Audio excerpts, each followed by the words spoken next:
Hello दोस्तों, स्वागत है आपका आपके ही चैनल फार्मेसी नॉलेज में।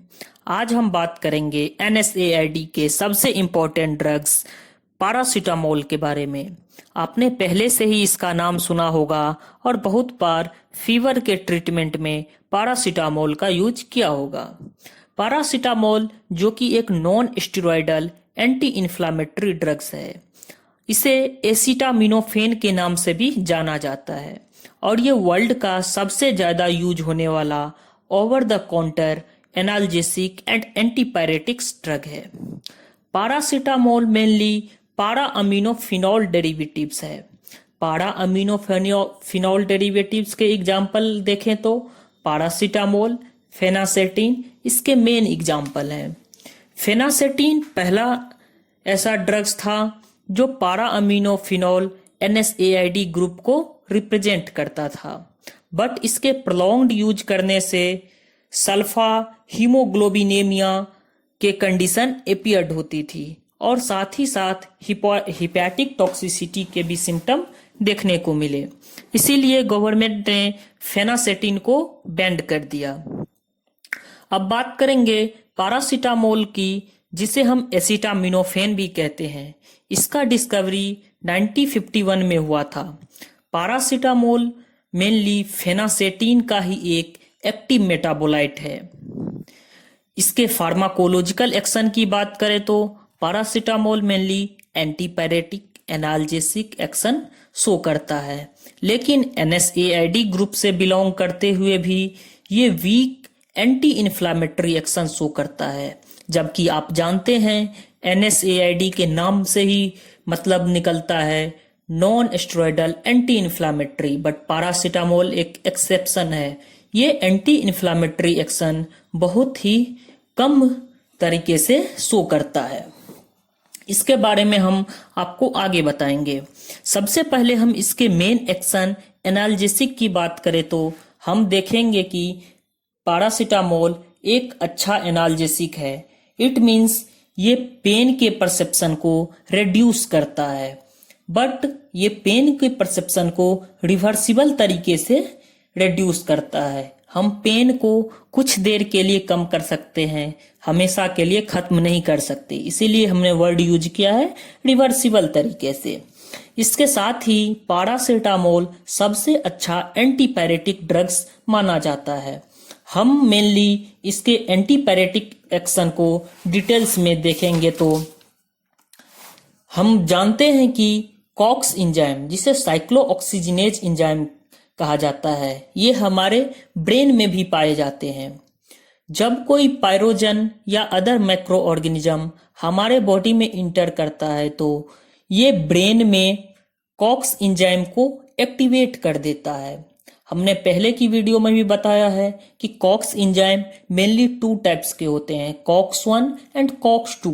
कॉक्स 1 जो है वो कॉन्स्टिट्यूटिव है, इट मीन्स ये पहले से ही हमारे बॉडी में प्रेजेंट होता है, जबकि कॉक्स 2 किसी भी प्रकार के फिजिकल ट्रॉमा, किसी भी प्रकार के इन्फेक्शन होने पर या पायरोजन इन्फेक्शन होने पर हमारे बॉडी में एक्टिवेट होता है। तो यहाँ भी कॉक्स एंजाइम हमारे बॉडी में किसी भी प्रकार के पायरोजन इन्फेक्शन होने पर ब्रेन में एक्टिवेट होता है, जिससे हमारे बॉडी में थर्मो रेगुलेटरी सेंटर यानी हाइपोथैलेमस को अल्टर कर देता है, जिससे हमारे बॉडी का टेम्परेचर एलिवेट हो जाता है, बढ़ जाता है, जिसे हम नॉर्मल लैंग्वेज में फीवर कहते हैं, बुखार कहते हैं। तो जब हम एनएसएआईडी लाइक पैरासीटामोल एडमिनिस्ट्रेट करते हैं तो ये बढ़े हुए टेम्परेचर को रिड्यूस करता है और अपना एंटीपायरेटिक एक्शन शो करता है। पैरासीटामोल के एडमिनिस्ट्रेशन से पेरिफेरल वैसोडाइलेशन होता है, जिससे बॉडी स्वेटिंग करने लगती है और बॉडी टेम्परेचर यानी फीवर रिड्यूस होता है। इस तरह से ये पैरासीटामोल कॉक्स को ब्रेन में इनहिबिट कर अपना एंटीपायरेटिक एक्शन शो करता है। अब देखेंगे कुछ इंपॉर्टेंट नोट्स के बारे में, तो हम देखेंगे कि पैरासीटामोल एसिड बेस को इम्बैलेंस नहीं करता। दूसरे एनएसएआईडी लाइक सैलिसिलेट की तरह ये गैस्ट्रो इंटेस्टाइनल इरिटेशन कॉज नहीं करता। आपने देखा था NSAID लाइक एस्पिरिन जो सैलिसिलेट से बिलोंग करता है, ब्लड क्लॉट को इफेक्ट करता था और नॉर्मल इफेक्ट कर नॉर्मल ब्लड फ्लो करता था।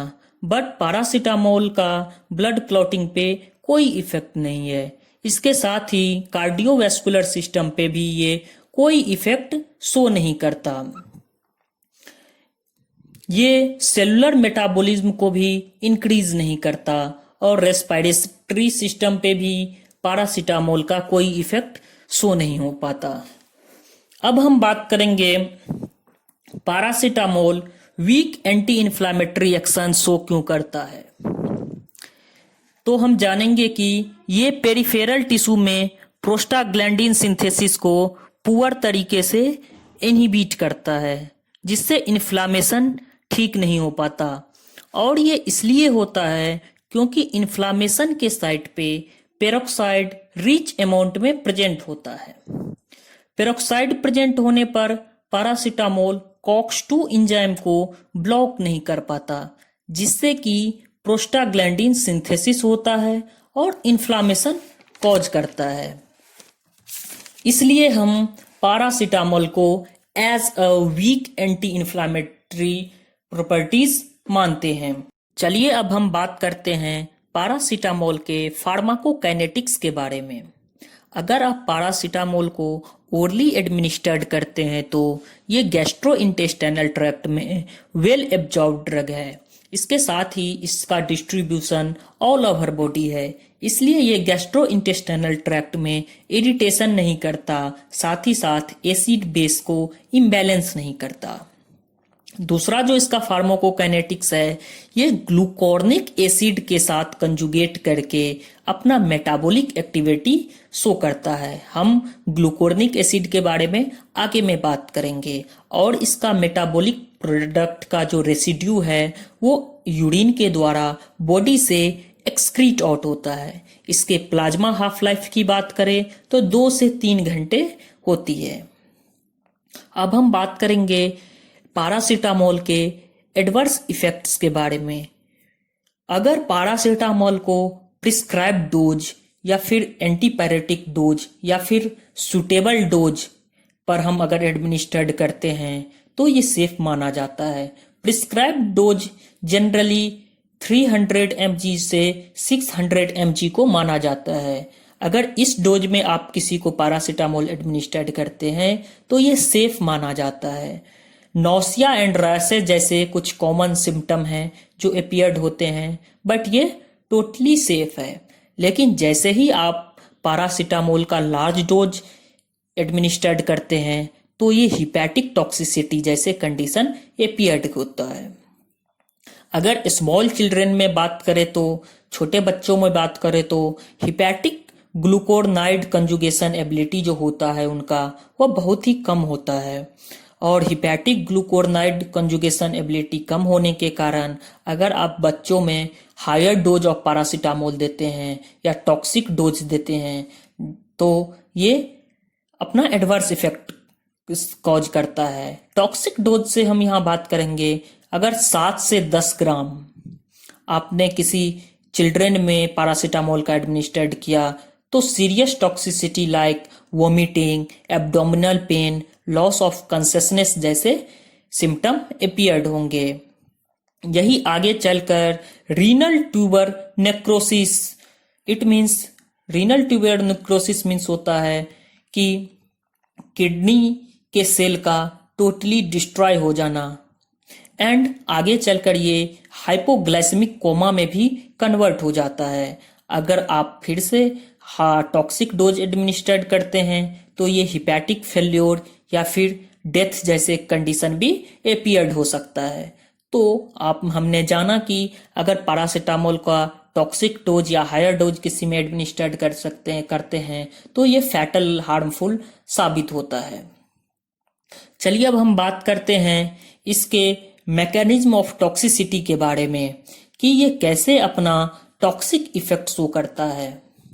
पहला कंडीशन है जब हम पैरासीटामोल को स्मॉल डोज में यानी प्रिस्क्रिप्शन डोज में एडमिनिस्टर्ड करते हैं तो इसका metabolism N acetyl P benzoquinone imine में होगा और जो आगे चलकर ग्लूटाथियोन से कंजुगेट होता है और फिर डिटॉक्सिफाइड हो जाता है, यानी इसका रेसिडुअल पार्ट बॉडी से एक्सक्रीट आउट हो जाता है, जो कि सेफ कंडीशन माना जाता है। लेकिन दूसरा हार्मफुल कंडीशन है, अगर हम पैरासीटामोल को लार्जर डोज में टॉक्सिक डोज में एडमिनिस्टर्ड करते हैं तो ये ग्लूको कोऑर्डिनेशन कैपेसिटी को सैचुरेट कर देता है, जिससे कि हिपैटिक ग्लूटाथियोन डिप्लीटेड हो जाता है और ये आगे चलकर टॉक्सिक मेटाबोलाइट का फॉर्मेशन करता है, जो आगे जाकर सल्फा हाइड्राइल ग्रुप से बाइंड होकर हिपैटिक नेक्रोसिस कॉज करता है। हिपैटिक नेक्रोसिस से जानते हैं